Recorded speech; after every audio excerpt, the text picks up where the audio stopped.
اعوذ باللہ من الشیطان الرجیم بسم اللہ الرحمن الرحیم قالوا ان يسرق فقد سرق اخ له من قبل فأسرها يوسف في نفسه ولم يبدها لهم قال انتم شر مكانا والله اعلم بما تصفون۔ سیدنا یوسف علیہ السلام کے قصہ مبارک میں ہم اس مقام پہ پہنچے تھے کہ جب یوسف علیہ السلام کو قید میں ڈالا گیا تو اسی دور میں دو اور قیدی بھی داخل ہوئے، ایک بادشاہ کا ساقی تھا اور ایک بادشاہ کا طباخ تھا۔ وہ دونوں جب آئے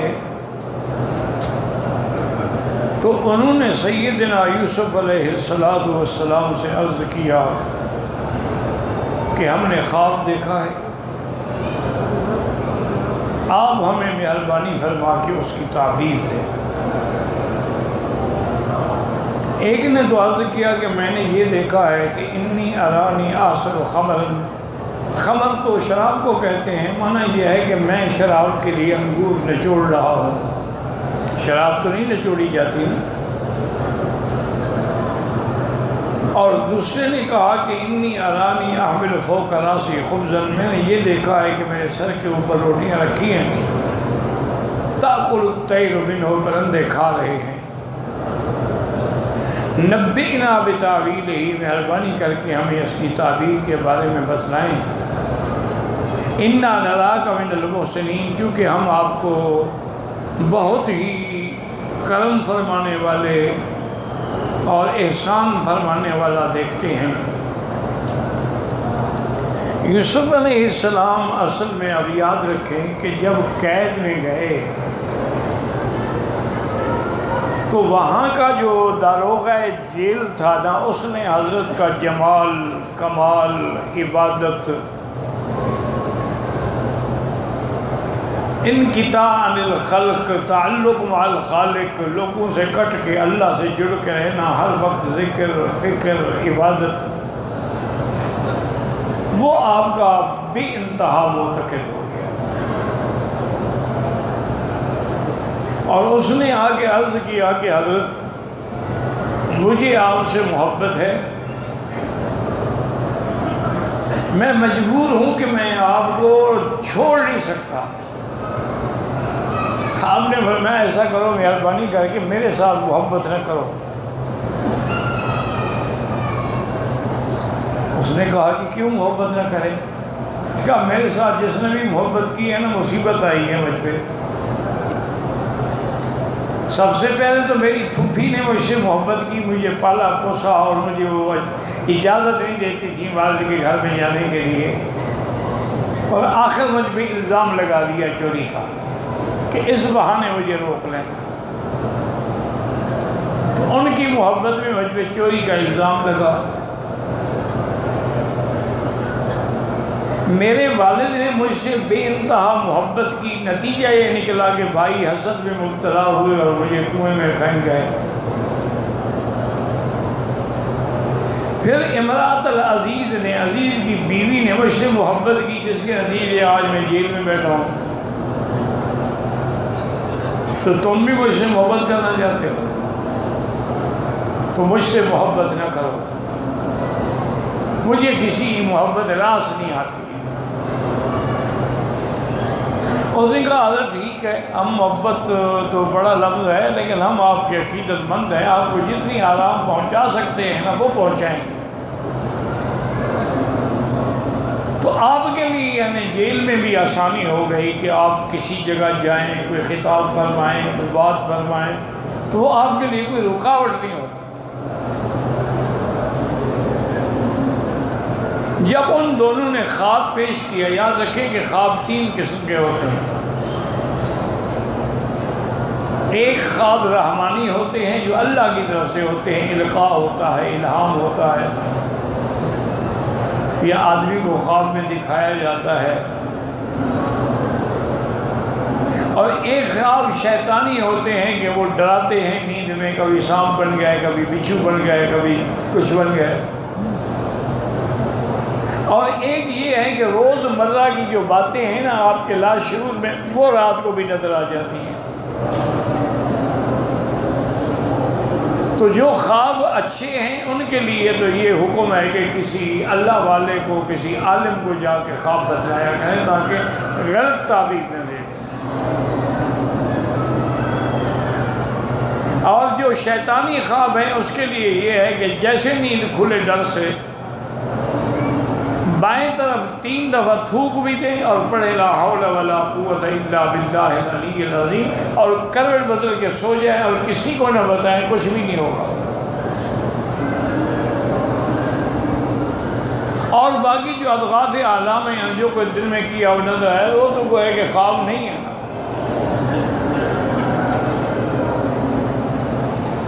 تو انہوں نے کہا کہ حضرت آپ ہمیں مہربانی کر کے خواب کی تعبیر دیں۔ اب سیدنا یوسف علیہ السلام نے یہاں سے بات شروع کی، فرمایا کہ میں تمہیں تعبیر دوں گا،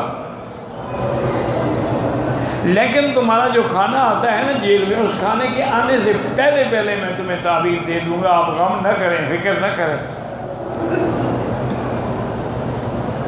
ذالکما مما علمنی ربی، یہ کوئی رمل نہیں، جفر نہیں، اپرنٹل نہیں، مجھے اللہ نے یہ علم دیا ہے، کیونکہ انی ترکت ملت قوم لا یؤمنون باللہ والیوم الآخر، میں نے اس راستے کو چھوڑا ہے، کافروں کے راستے کو چھوڑا ہے، منکرین خدا کے راستے کو چھوڑا ہے، منکرین آخرت کے راستے کو چھوڑا ہے۔ واتبعت ملت آبائی ابراہیم و اسحاق و یعقوب، اور میں نے اپنے آبا، جو میرے آبا و اجداد تھے، حضرت ابراہیم، حضرت اسحاق، حضرت یعقوب، ان کے راستے پہ چلا۔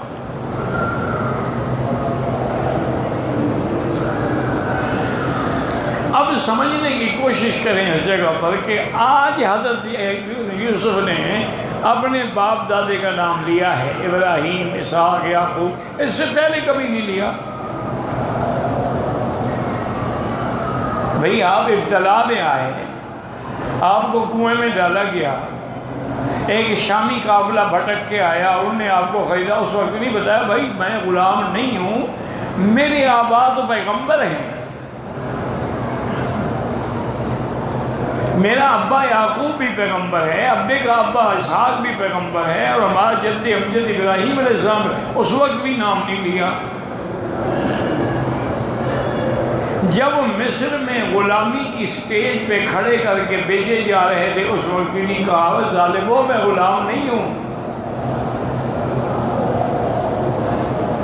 میں تو خانوادہ نبوت کا ایک فرد ہوں۔ اور جب یوسف علیہ السلام پر اتنا بڑا ابتلا آیا کہ تہمت لگی اور الٹا پھر عزیز کی بیوی مدعی بن کے خامد کے سامنے کھڑی ہو گئی کہ اس نے میرے ساتھ برا ارادہ کیا ہے، اس وقت بھی آپ نے نہیں کہا کیا کہہ رہی ہو، میں تو پیغمبروں کی اولاد ہوں۔ آج کیوں لیا بات کو سمجھی کہ آج جیل میں کہہ رہے ہیں کہ واتبعت ملت آبائی ابراہیم و اسحاق و یعقوب، حالانکہ ترتیب تو یہ تھی نا کہ آپ یعقوب کے بیٹے تھے، یعقوب اسحاق کے بیٹے تھے، اسحاق ابراہیم کے بیٹے تھے، لیکن آپ نے ادب رکھا کہ جو سب سے بڑے ہیں ان کا نام پہلے لیا، کیونکہ ابراہیم تو سب کے ابا تھے اور ابراہیم کے طریقے پر تو سب تھے، ملت ابراہیم پر تو میرے مدی محمد عربی صلی اللہ علیہ وسلم بھی تھے، اور ابراہیم کی تو یہ شان ہے کہ وہ اکیلا ہے کہ جب آتے ان ابراہیم کان امتن قانتا للہ حنیفا، اس لیے پہلے آپ نے ابراہیم علیہ السلام کا نام لیا، پھر اسحاق علیہ السلام کا نام لیا، پھر یعقوب علیہ السلام کا نام۔ میرے آقا نے محبوب خدا رحمت دو عالم صلی اللہ علیہ وسلم نے فرمایا الکریم ابن الکریم ابن الکریم ابن الکریم۔ صحابہ نے پوچھا حضرت کیا مطلب؟ فرمایا یوسف ابن یعقوب ابن اسحاق ابن ابراہیم، کہ یوسف بھی نبی، یعقوب بھی نبی، اسحاق بھی نبی اور ابراہیم بھی نبی، یعنی خاندان پورا نبوت کا خاندان۔ آج کیوں لیا نام؟ اس لیے علماء نے فرمایا کہ اس سے پہلے آپ کو نبوت نہیں ملی تھی،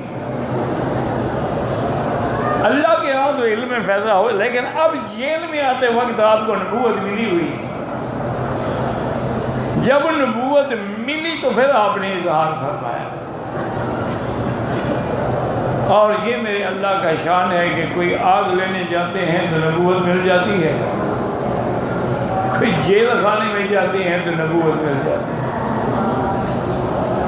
اس لیے آدمی کو ہر حال میں صابر رہنا چاہیے، ہر حال میں شکر گزار رہنا چاہیے،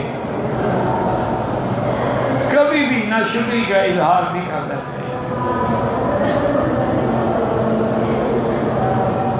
اور پھر یہ مقام نبوت ہے کہ سب سے پہلے آپ نے دعوت کا کام شروع کیا، دعوت توحید کا کام شروع کیا۔ اور یہی بات یاد رکھیں کہ یہ بھی ہے کہ انبیاء کا کام ہی یہ ہے کہ ہر وقت ہر لحظہ،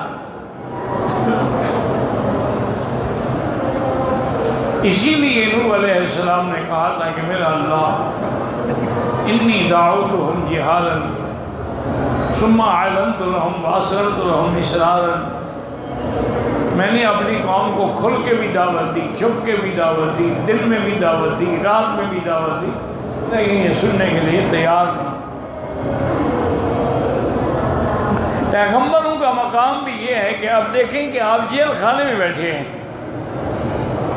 اتفاق سے وہ دو آدمی آگے پوچھتے ہیں تو آپ فوراً ان کو دعوت کیا دیتے ہیں کہ یہ مقام مجھے کیوں ملا ہے کہ ما کان لنا ان نشرک باللہ من شیء،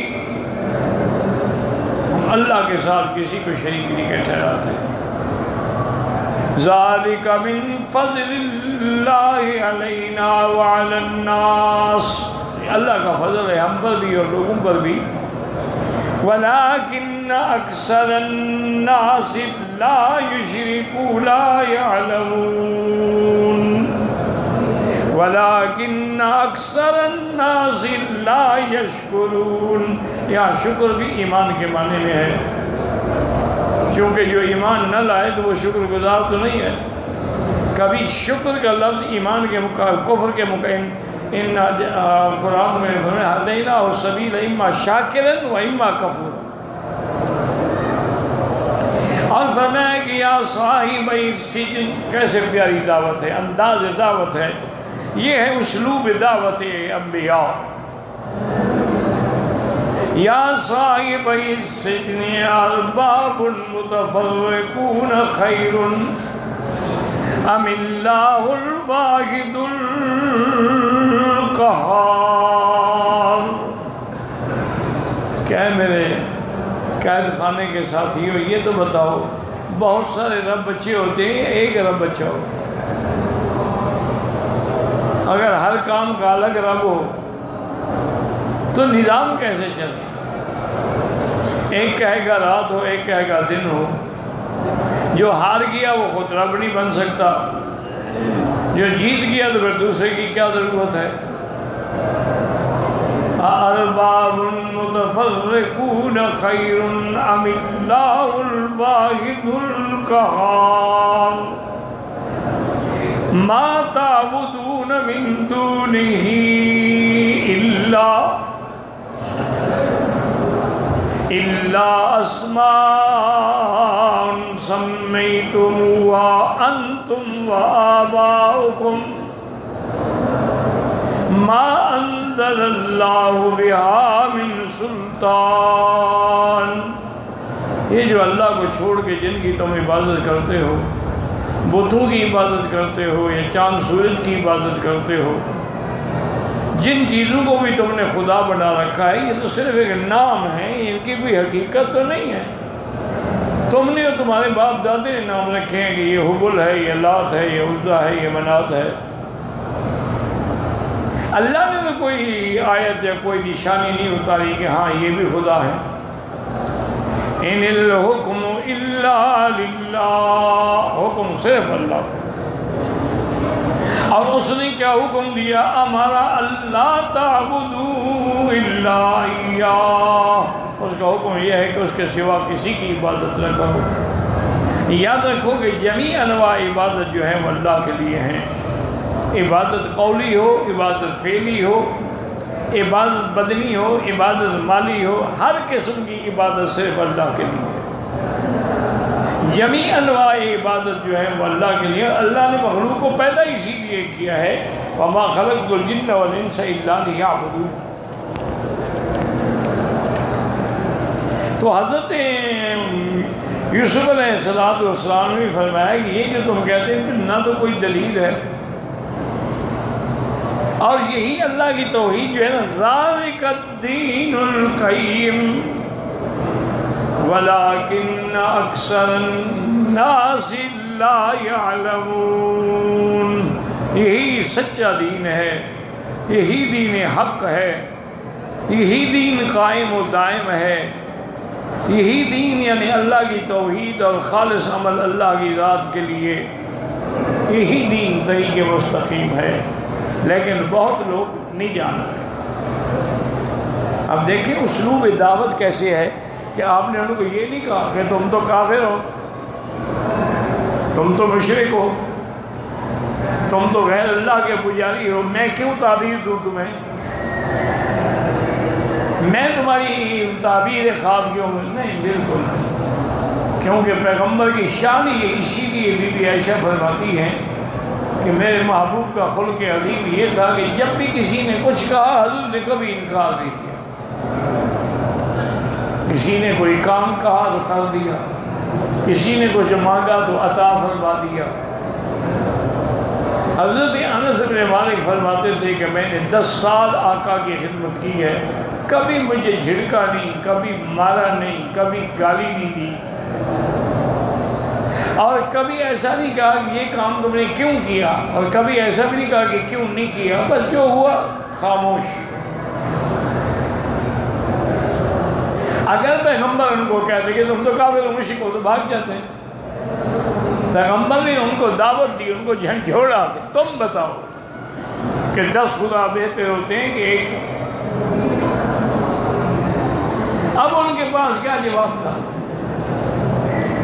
پھر آپ نے اپنے وعدے کے مطابق ان کو خواب کی تعبیر دی، اور دیکھو تعبیر کا انداز کیا ہے۔ یا صاحبی السجن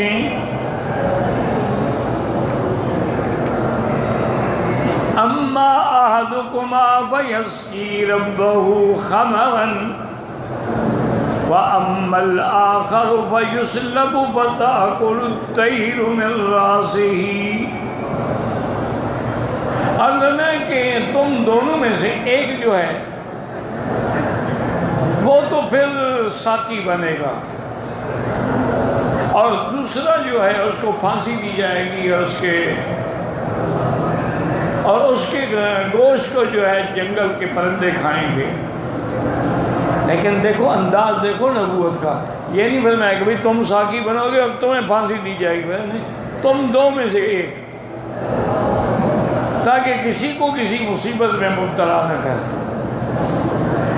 ورنہ تو آپ فرما سکتے تھے کہ بھئی تم ساقی بن جاؤ گے اور یہ پھانسی چڑھ جائے گا، نہیں، میں احدکما، تم دو میں سے ایک۔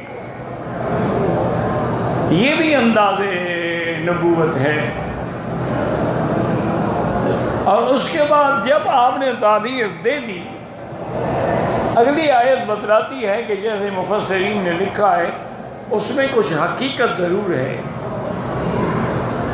وہ کہنے لگے کہ جی ہم نے تو خواب شاب نہیں دیکھا، ہم تو بس آپ کے امتحان کے لیے آئے تھے اور خواب بنا کے سنا دیا، خواب شاب ہم نے دیکھا یا نہیں دیکھا، قضی الامر، اب اللہ کا فیصلہ ہو گیا، اب وہ نہیں بدلا جا سکتا۔ اسی طرح تاریخ میں آتا ہے کہ ایک اللہ کے بہت بڑے ولی تھے، بزرگ تھے، عباد اللہ الصالحین میں سے تھے، ذاکرین میں سے تھے۔ ان کے کچھ مخالفین نے ان کو آزمائش میں ڈالنے کے لیے کہ حضرت کو دنیا کے سامنے رسوا کر دیں تاکہ سارے آپ کے معتقد ہو رہے، ہمیں کوئی پوچھتا نہیں۔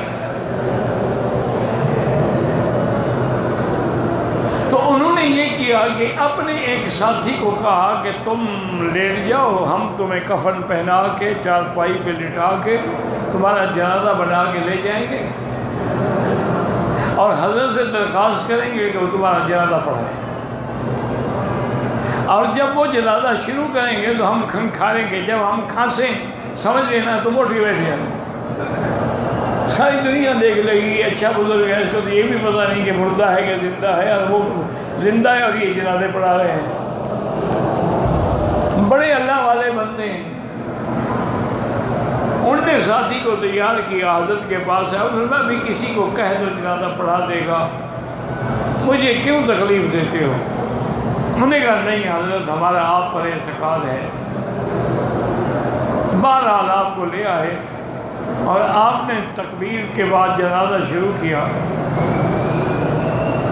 جب جنازے کا اعلان کیا اور جنازہ شروع کیا تو انہوں نے پہلی تکبیر پر ہی کھانسنا شروع کر دیا تاکہ وہ اٹھے، لیکن وہ نہیں اٹھا۔ اب آپ نے دوسری تکبیر کہی، وہ پھر کھانس رہے ہیں، وہ نہیں اٹھا۔ تیسری تکبیر کہی، پھر کھانس رہے ہیں، نہیں اٹھا۔ چوتھی تکبیر کی، کھانا نہیں اٹھا۔ جب سلام پھر آپ نے فرمایا اب وہ قیامت میں اٹھے گا انشاءاللہ، وہ مر گیا، لے جاؤ۔ تم نے جو جھوٹ بنایا تھا نا مجھے ذلیل کرنے میں، اللہ نے میری عزت رکھ لی اور اس کی جان لے لی۔ اس لیے یوسف علیہ السلام نے بھی فرمایا قضی الامر، فیصلہ ہو چکا، جو تم نے پوچھا تھا اور میں نے بتایا وہ ہو چکا، اب تم نے خواب دیکھا نہیں دیکھا، جھوٹ بولنے کی کوئی ضرورت نہیں۔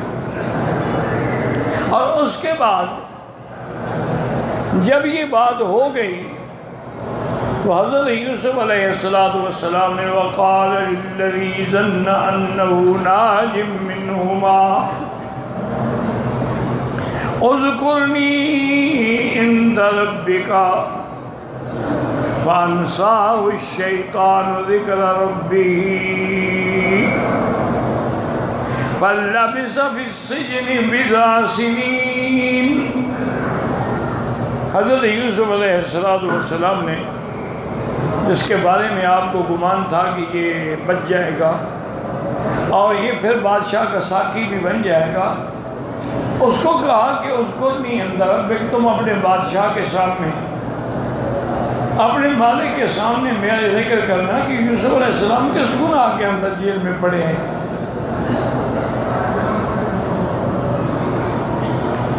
لیکن وانساہ الشیطان ذکر ربہ، شیطان نے اس کو بھلا ڈالا، عہدہ ملتا گیا، وہ اپنے خوشیوں میں اتنا مگن ہوا کہ یوسف یاد ہی نہ رہے۔ اس پیغام دینے کے بعد لبث فی السجن بضع کہتے ہیں 3 سے 9 تک، تو آپ تقریباً 7 سال مزید جیل میں رہے۔ تو علماء فرماتے ہیں کہ ایک روایت اسرائیلی میں یہ بھی ہے